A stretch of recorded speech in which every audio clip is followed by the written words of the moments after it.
The first-place Niagara Thunder took on the Nova Scotia Celtics for the Maritimers' opening match of the season, but it was who was playing at inside centre for the Nova Scotians that garnered more attention than usual this past Holiday Monday in Brantford. Pictou County MP and Canadian Defence Minister Peter MacKay made good on a promise to good friend and coach Troy Myers of Nova Scotia that he would lace up the boots with former teammates Morgan Williams and J.D. Wheeler to celebrate their 10th anniversary since they all played together. Originally scheduled for just a 20-minute stint, MacKay, who is 42 and still plays in the summertime with the Pictou County club, acquitted himself admirably over the first 40 minutes as the Thunder had a slow start, getting only 3 Steve Piatek penalties and a try by fullback John Goldie for a 16-0 Niagara lead.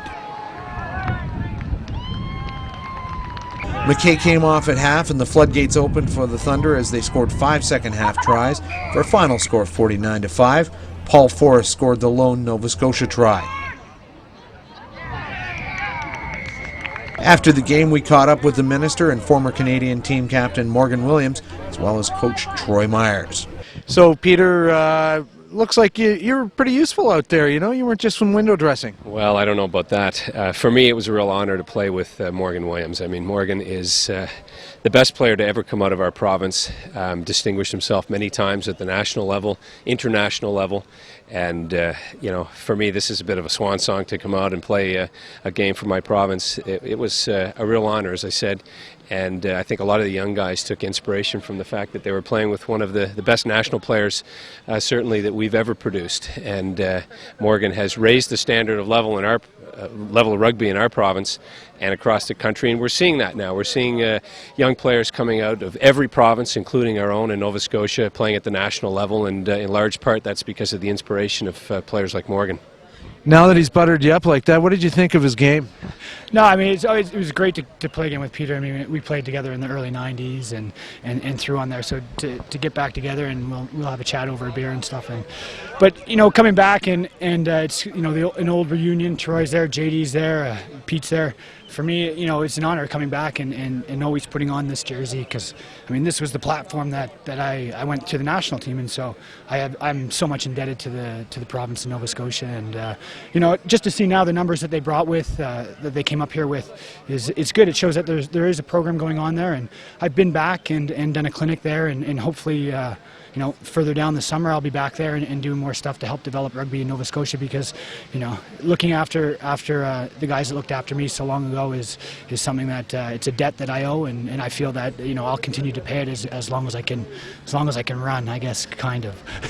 Well, you always put the NS in the back of your jersey, and I know people from Nova Scotia appreciated that.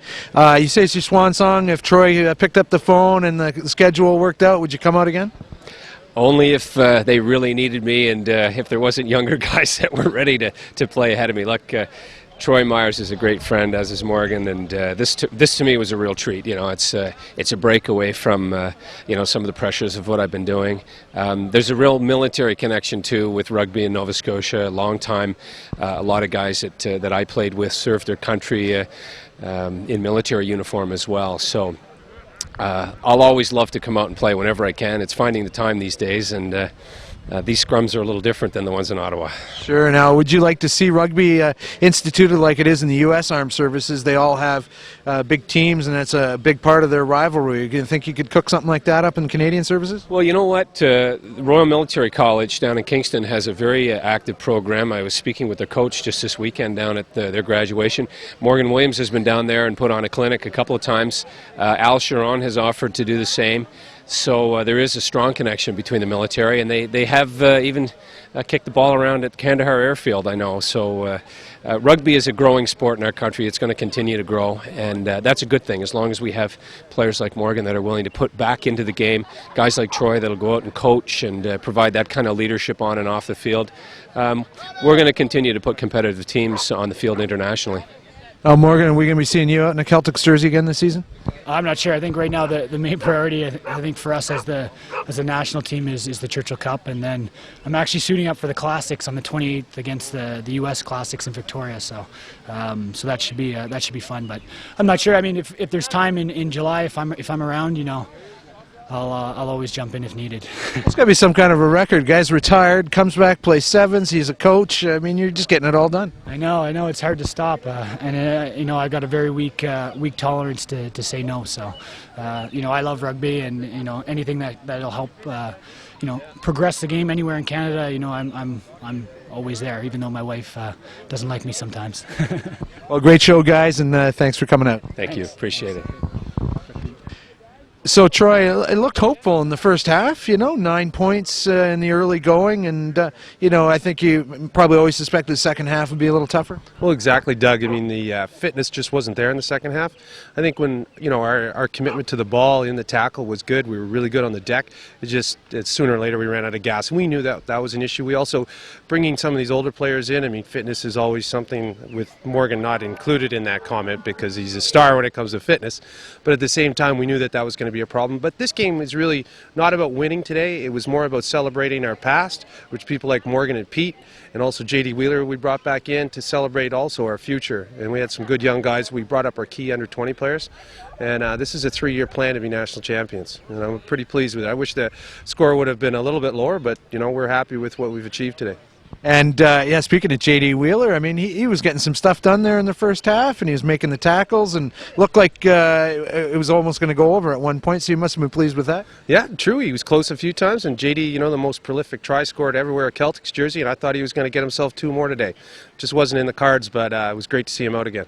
And what about the kid McKay? Would you sign him on again if you had a chance? Well, I think he lived up to his job description as Minister of Defense, and he fit in with our flatline defense, and everything went well. And I would use Pete anytime. I'm not sure he can fit it into his schedule, but we'll see how that goes. Now, moving forward, how do you replace having Morgan in the lineup? That's quite a handy fly half you had out there today. Yeah, that was a real treat, and I think the young guys really benefited from playing with Morgan. Morgan's one of those great players that makes everybody else play better, and we saw that today. He was a real catalyst for performance. And Morgan, though, as you know, is getting into the busy season, so with the Churchill Cup and the NA4, so I'm sure he'll have other things to do too, but if we can get him back, we will. And I happen to believe that the best part of coaching is you have to be a shameless recruiter. So I'll stay on the phone. Well, Troy, great to have you up in Ontario, and good luck the rest of the season. Thank you, Doug. Thanks for coming out. In Brantford, Doug Cross for Rugby Canada News.